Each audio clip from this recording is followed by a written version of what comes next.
media do need to hear how amazing young elected members are, so whoop, there you go, whānau. Kua hou mai te tihi aohou ki ngā kaunihira hurino i te motu, nā te mea he tokomaha ake ngā reo o te hunga kei raro i te whā te koutou te pakeke. Finally, from 2014 now to 2026, we have our sector looking the way our communities are, which is young, Māori, Pacifica, Chinese. There's a diversity here for YEMS. Ko Bridget Bell no te kaikaunihira wāri Māori o Manawatū. Ko ia hoki te hia mana tuarua o te kāhuiranga tahi nei, kua mana hei kaikaunihira hurino i te motu. Kua tai mai mo te huihui rua rā ki roto rua.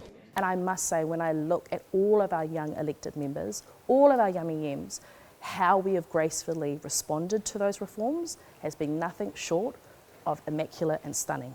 Biggest challenge as a young elected member in these spaces is just to really ensure that our well-being and wairoa is, being worked on constantly, because the brain drain and the challenges of being around that table, is quite serious, and I take my job quite seriously, but at the same time need to make sure that when we show up, that we're showing up at 150%.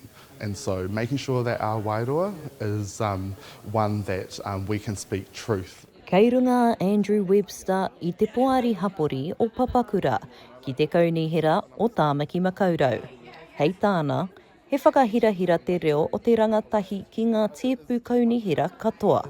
Millie, tell me your story, and she's so, For me, actually, it's actually not about age. It's about who we are, what we represent, and being able to do that very well.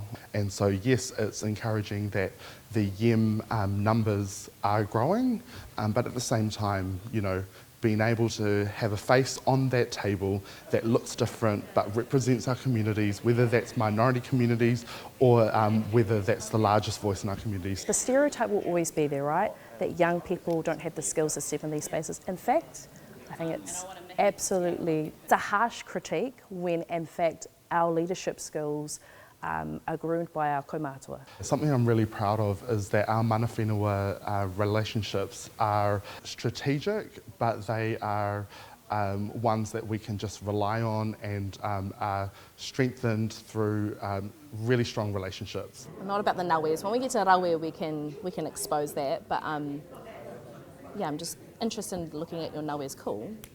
Yeah. Hei te oke topa, ka hui anō te rōpū ki roto rua. Mai o hapānapa, mā Aukaha.